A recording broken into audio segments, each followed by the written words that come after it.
friends, my name is Joey. Welcome to my channel. I cannot wait to do this project. I am back with my second video that I'm doing with the Magical Mystery Bead Box for the month of April 2025, and it was called Rainy Day. And I absolutely fell in love with these hand-blown glass ducks. It was on a bead strand called Silly Goose, but I'm going to call them little ducks, and I really want to do a bracelet. On that bead strand, there were these tiny little silver duckies with an enamel beak and an eye, and I was going to put them in my bracelet, but there was only two of them, and there were two of these little spiral silver spacers, and so I decided that they would get lost on the bracelet and that I needed to feature them in a pair of earrings. So they're really whimsical. This whole box was like, oh, a storybook. It just had a storybook quality, whimsical wonderland. It's so beautiful. And so in my unboxing, I had intended to just make one pair of earrings after I unboxed everything. And I did do the little umbrella earrings, and I used my interchangeable lever back ear wires, but the box is just so good. I also made some other drops, this one and this lightning bolt pair that can interchange on these ear wires. So I didn't show you guys how I did these. I wire wrapped the loops on my little ducky earrings the exact same way that I did these. And the reason for that, I went really slow and in depth for newer people who are just learning the difference between wire wrapping and simple loops.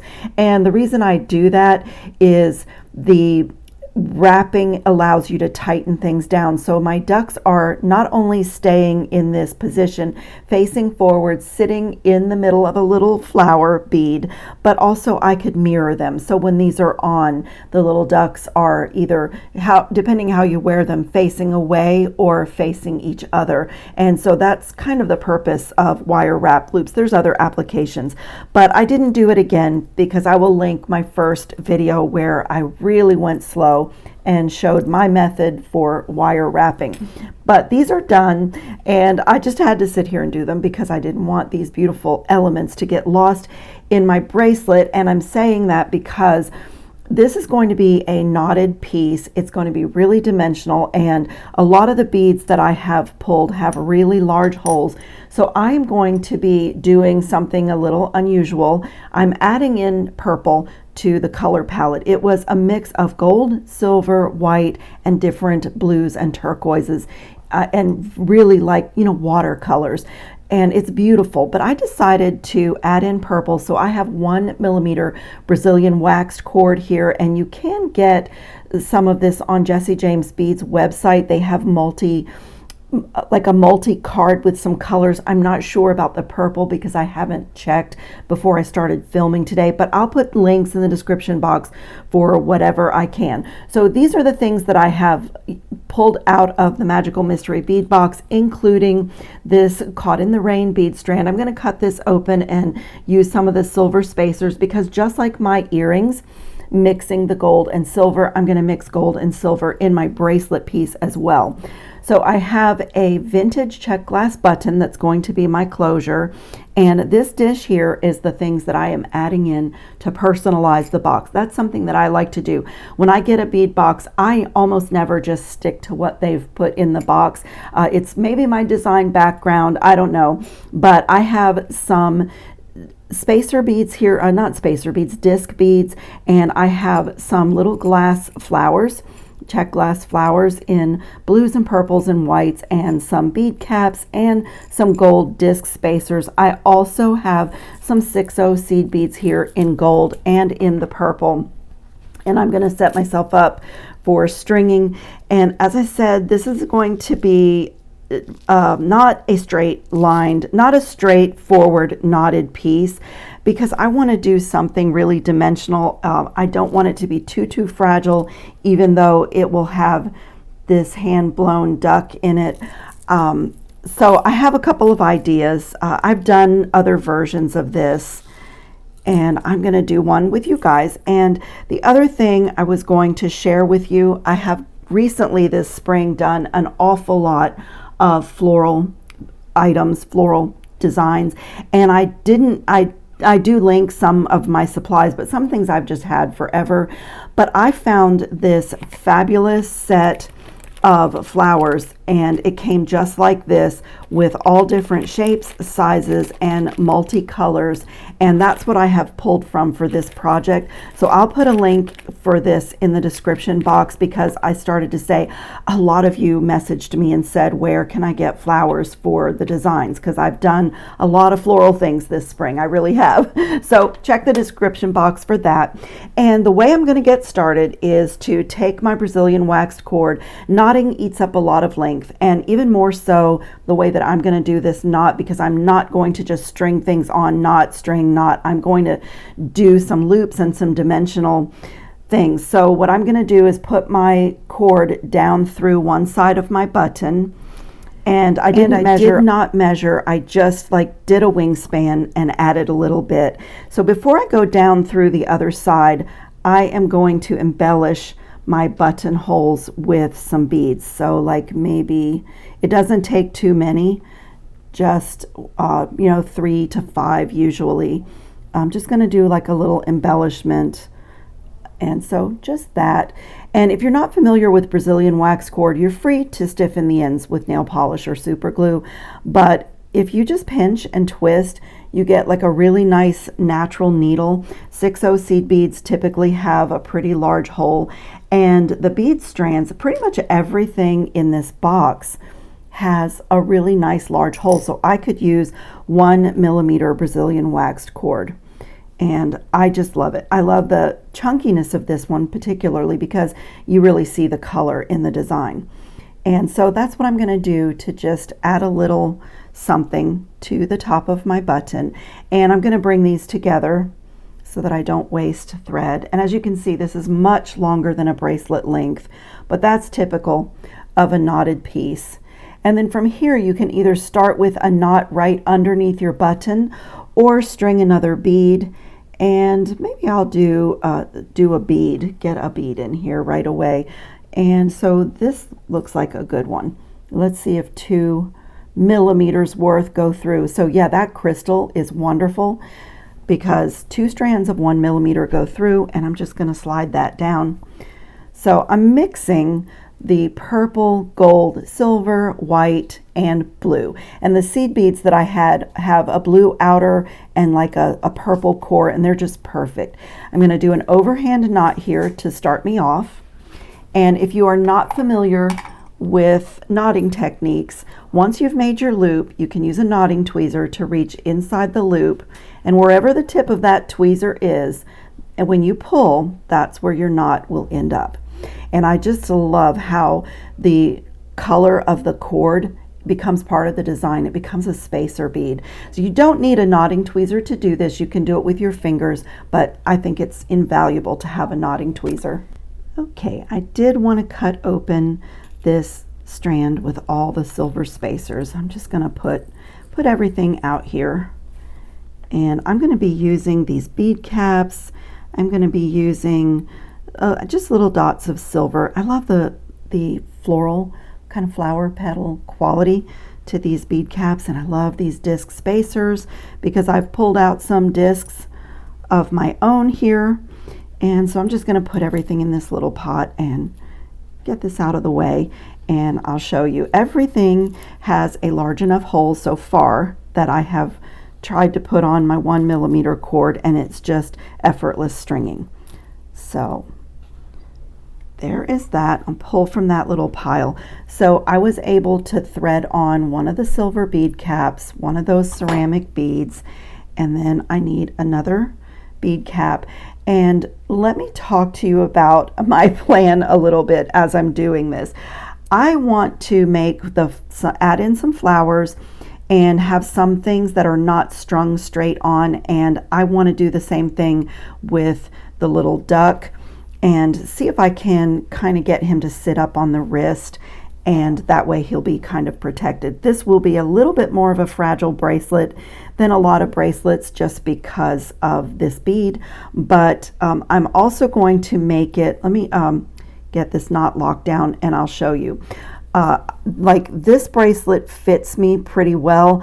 but I'm going to do this one even without this much space on the wrist, because if it stays a little bit tighter, then my more fragile bead can sit up on the bracelet and almost be like a cuff. So that's the plan. I'm going to really watch that I don't add extra length to my stringing for the bird. So I'm just going to continue like that, stringing, and I'm going to go from beads that are strung onto the cord to bring beads that are sitting up on the cord. And the way I'm going to do that, I'm going to come here.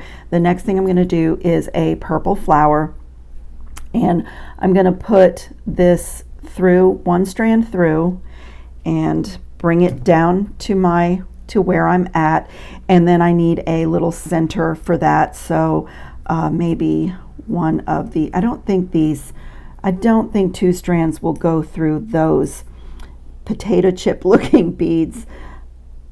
Let's see, do one, maybe this. 2 strands go through this, and I don't think, let's see.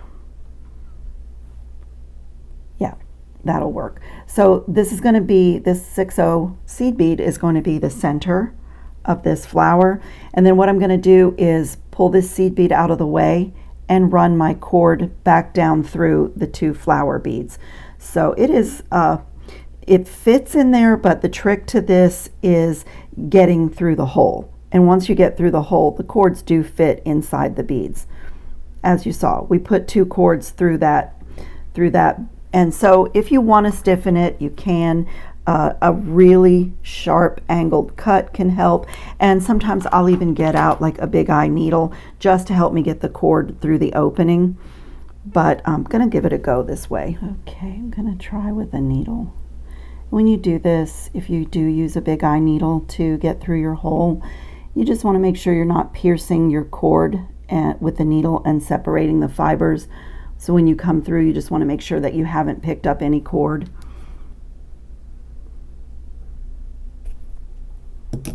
There we go.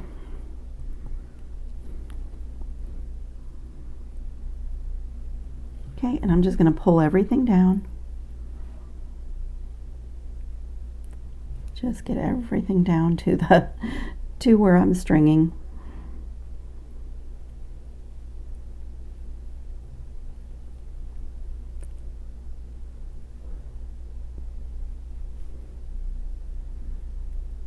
Lovely.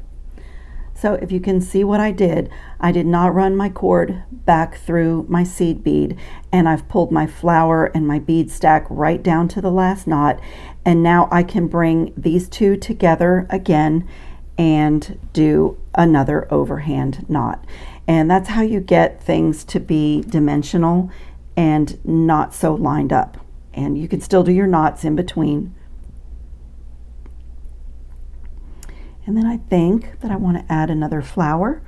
The flowers are really pretty in a cluster. So I'm going to come to, doesn't really matter, but I'm going to take this cord. And this is the one I had my big eye needle on, so I can put my, you can even let your needle, your big eye needle hang out. You don't need it on certain beads. And I think I'm going to go to a blue flower here.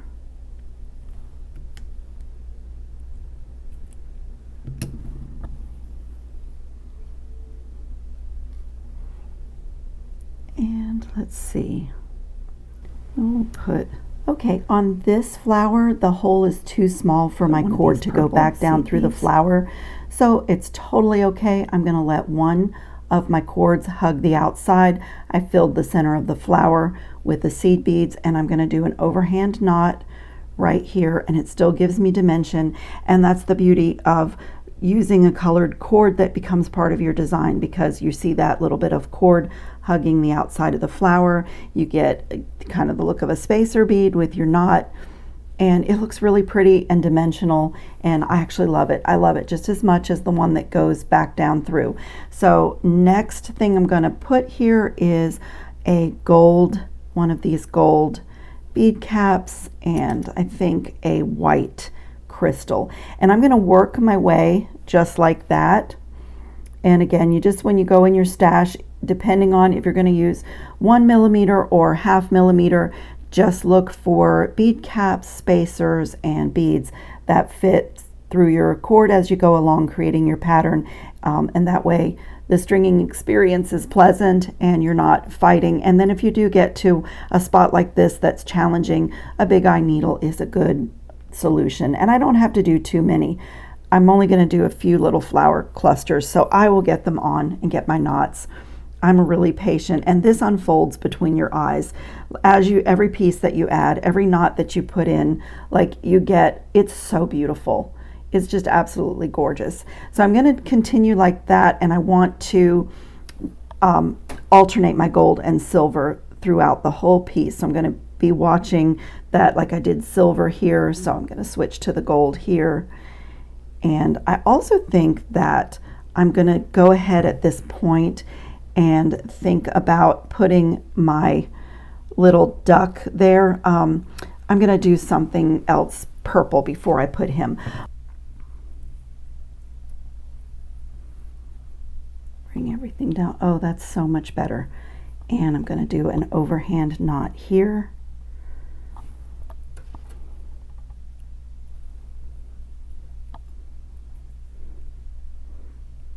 And it is time for my little duck.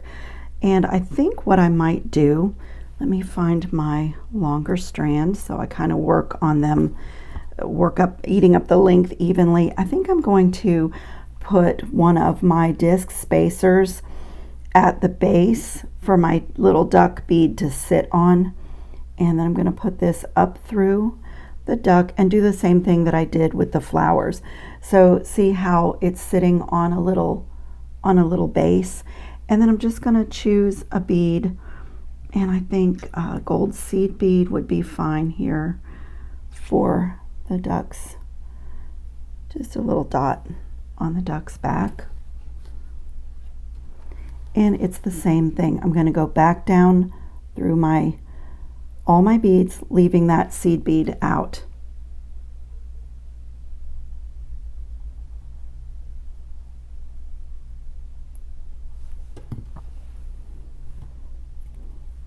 And back down through my disc as well.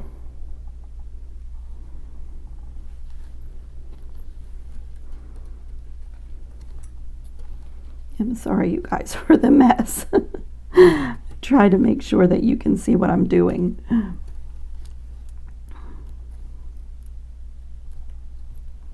I'm just going to get a hold of my gold seed bead and just hold on to that and pull everything down to my bracelet.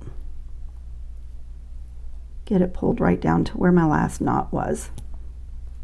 So now that beautiful bead is sitting on top of my bracelet, and I'm going to come underneath so you can see and just do another overhand knot.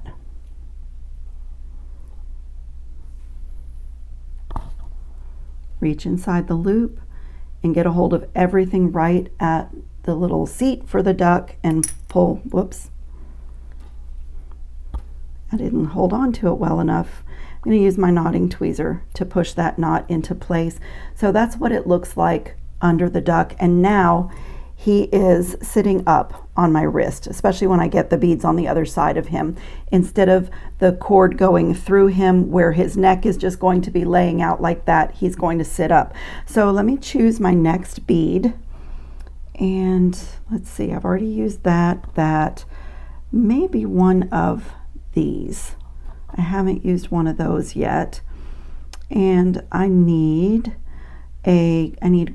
gold on either side of that. So I think I'm going to use my disc spacers and these to make almost like a little bead cap look. So I'm going to put on both threads through one of these little spacers. Isn't that cool? The smallest bead takes the 2 millimeters. And this bead here, and another disc.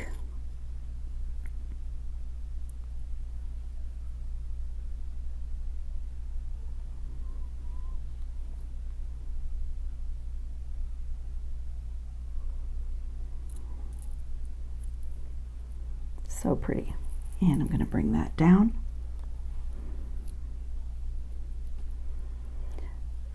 Beautiful. So see how it makes like a little space for my hand blown bead to sit on top. And you know, this is like largely I edit a lot out because it is so repetitive, finding what fits, choosing what color and shape you want to come next, and doing that overhand knot. So I think right here I need to do some more flowers. So let's get we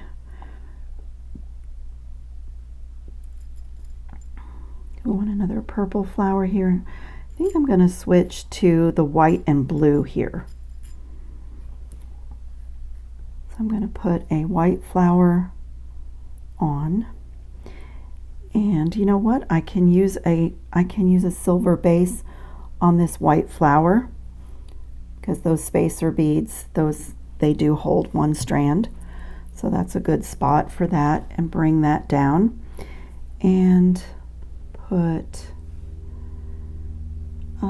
one of these crystals, and then a gold.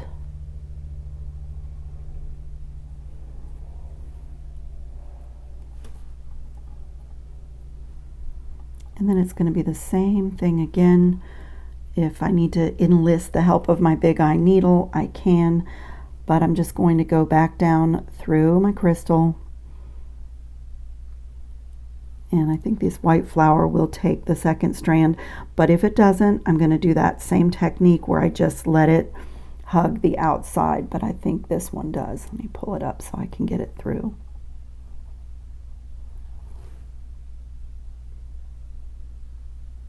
Yep, that one goes through very easily. So same thing, just get a hold of your stop bead. In this case, it's gold, and just pull, pull, pull.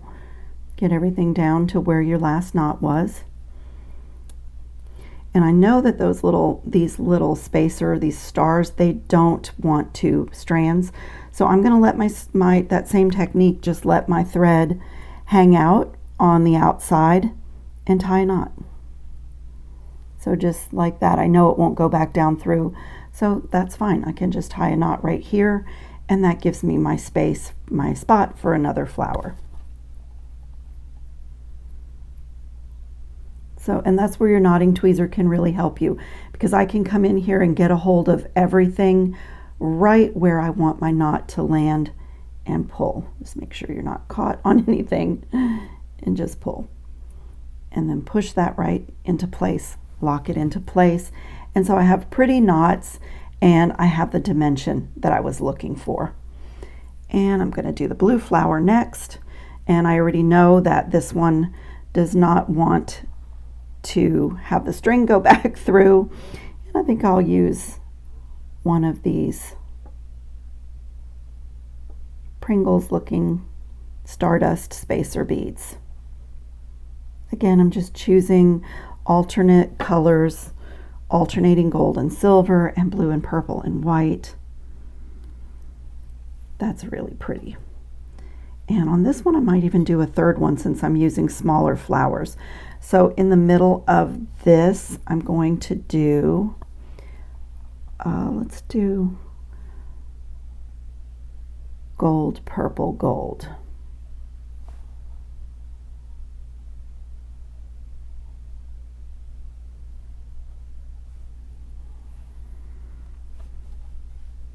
Bring it down. And I'm just going to do the same thing, just get my cord right there and overhand knot, and reach inside and get a hold of everything so it's nice and tight, and pull. And so I have this little gap here, and I want this cluster to stay together a little bit better. So I'm going to do kind of a creative knot here. I'm going to do my overhand knot right here, and then I might knot the whole cluster together. And so if you're experimenting like this and you want to try to see how that's going to make your bracelet look, my advice would be do the knot, but don't lock it down into place. So, I mean, it's not bad. let's see, it's not bad, but I'd really like this to be a little bit better cluster. So I'm going to come in between and get a hold of those and do a little overhand knot here underneath and just try to gather them up together with my knot. And I'm not going to pull it super tight. Before I commit to it, I just want to look and see if it accomplishes what I want it to accomplish. I don't want to be looped over my star bead there. I'm just going to pull it and see if it does what I want it to do.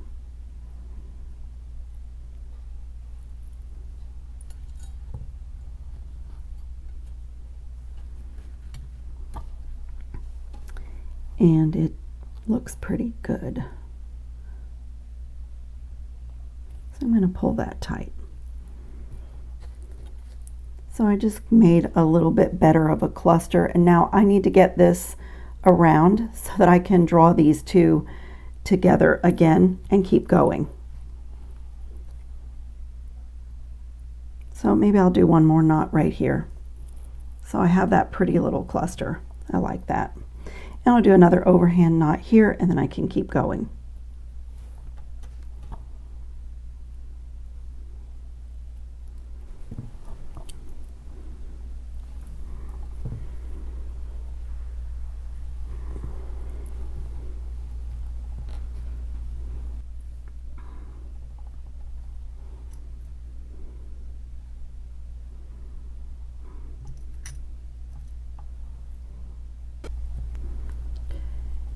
And so for these smaller beads, I just did the same pattern on each of the cords individually, and I'm going to draw it together really tight, and it makes almost like another element that I've added into the bracelet. And I should be coming to the end of my length, and I want to add one more really dimensional element. I'm going to see if I can make it happen. Let me get this locked into place really tight. That's so pretty. So see where I'm at with my length. Yeah, I'm just about perfect with my length, and I had wanted to make a bow, a seed bead bow on this bracelet as well, and I may do it like right underneath my duck bead and tie it on. I think that might work the best. I'm just going to tie on another length of this cord. I'm just going to nestle it down right over the knots that were underneath my little duck bead. And now I'm going to thread on seed beads to make a bow. I want it to be a seed bead bow. So I'm just going to thread these on, maybe a little pattern with these and gold. Maybe 3 and a gold, then 3 and a gold. And I'll get my bow loops to the length that I want. I'm going to just thread. So I have both strands strung, and now I just have to make my bow.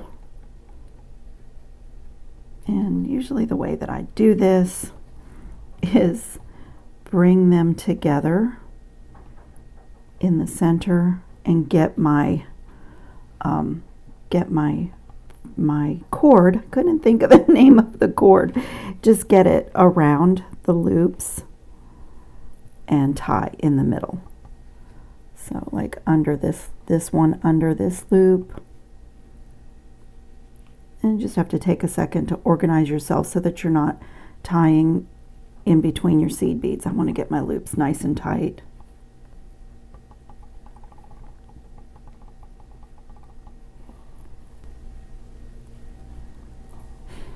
And I'll start with an overhand knot.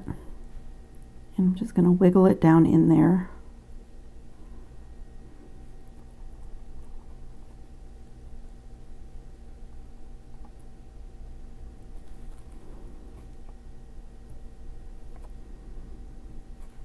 And just get my knots in there. I'm going to bring this around because I want a nice chunky knot in the middle of this bow. And this is going to also help the beautiful hand-blown ducky or goose bead to sit up nice and tall. So just a little creative looping. And now I do want to do a couple more knots, but before I do, I want to get my bow kind of in the position that I want it. And I'm also going to string some beads on the tails here to make it, you know, have like the ribbons coming off of the bow.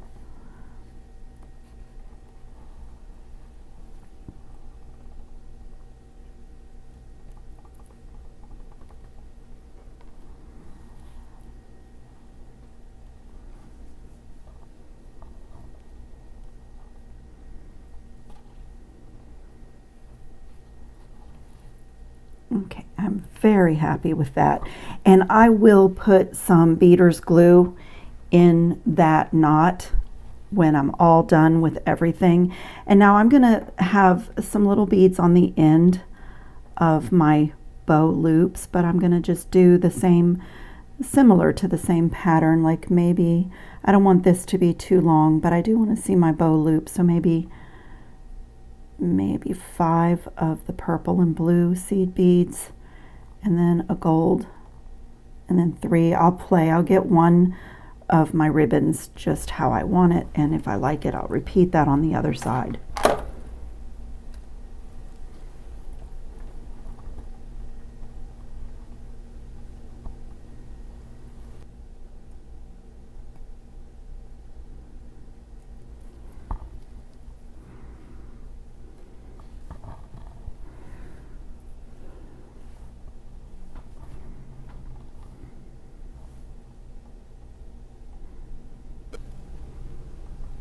Okay, I have what I think is going to be a good length, so I just make a test loop and just bring my button around, and I want it to be pretty snug.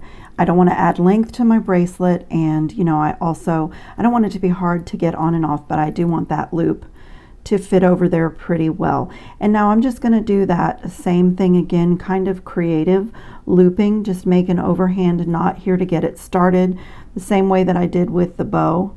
It'll be really loose. That first one is really loose, but it's really just to entwine the 2 strands.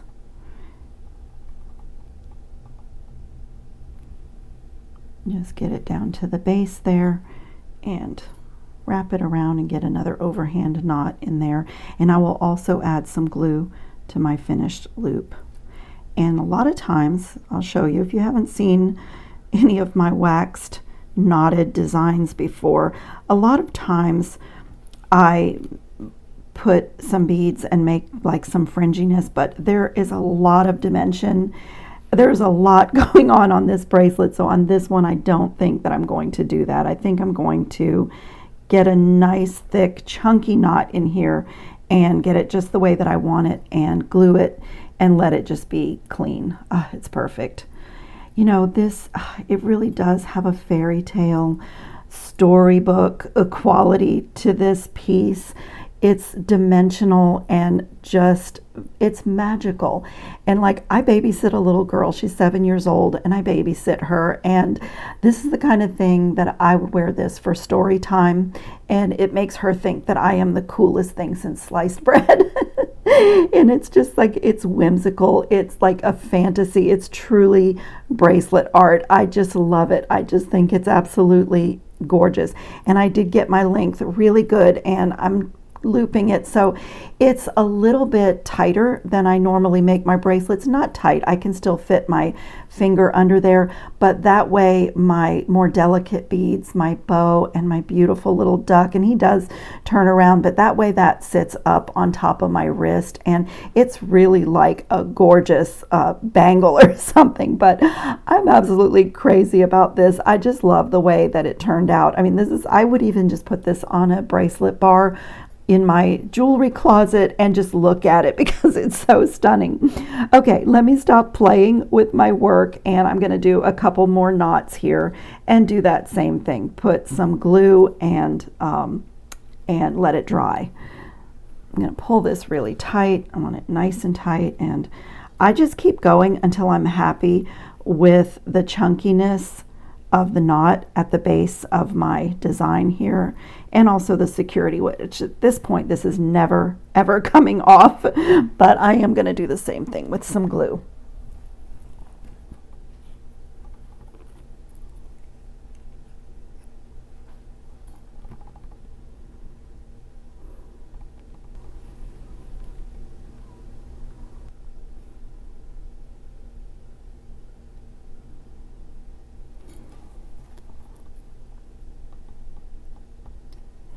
It's a good idea when you're planning to trim a knot, trim your cords really close to the knot and have a clean ending. It's a good idea not to do it until the glue is dry.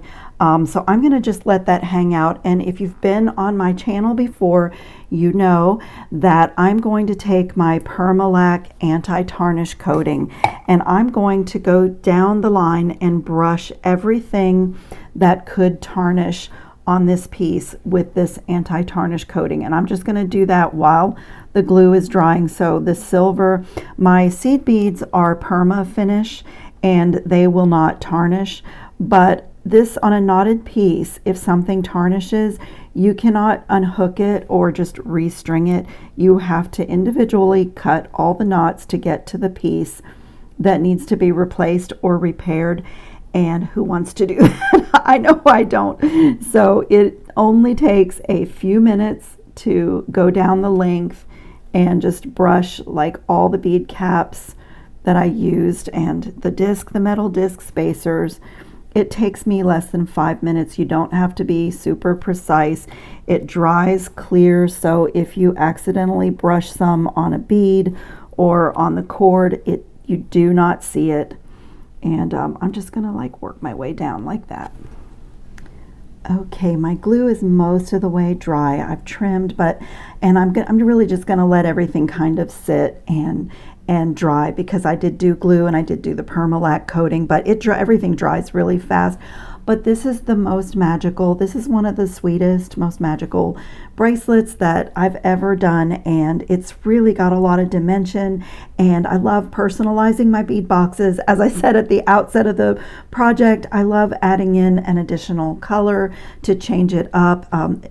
For this one I did add in those glass flowers, but it is just so fun. This is such an easy project. If you've never tried a knotting project, I encourage you to do that. I probably should start a playlist with all of my knotted projects, because there are quite a few techniques that are really easy. Pretty much anybody could do it, and I have to say that they're great for if you have any kind of pain in your hand where wire working causes pain. For me, this is very relaxing and easy on my hands too. So I thank you so much for watching. Don't forget to check the description box. I'll list the flowers and anything else that I brought in from my own stash, and I do have a discount code for Jessie James Beads. If you want to subscribe to the Magical Mystery Bead Box, you can use it for that. But if you're not interested in a monthly box, you can also shop the website, and they have some beautiful, amazing things on their website, and it's constantly changing. Like weekly, there are specials. It's really, really a fun place to shop. I just had to try this on for you guys. The glue in all of my knots is dry, and everything is absolutely perfect. This is a fairy tale bracelet, really like right out of a storybook, and I am going to wear this for story time for the little girl that I babysit, and I'm going to name my little duck Puddles. So once upon a time, there was a little duck named Puddles. She was aptly named by her mother because spring was her favorite season. The constant rain in the spring made puddles for her to splash in. And one day she was so busy splashing in puddles that she became separated from the mother and all her little brothers and sisters. I'm going to have to make up a story like that. I mean, it's just delightful, and it just makes me want to think of like fairy tales and storybooks and faraway places. And, I don't know, it's a Winnie the Pooh type of thing, but it's just so beautiful. I loved adding in the purple and the flowers and mixing the gold and silver, and it's just absolutely delightful. Even the way some of the beads kind of create their own bead is really pretty. And I made a metallic bead by stacking gold and silver discs here. and this vintage check glass button. Just the whole thing is just absolutely beautiful. So I will put up a few more videos and pictures at the end of this video, and I hope everybody is having a wonderful spring and finding some joy in the sweet little things of our jewelry art. Thanks for watching, everybody. See you in the next video.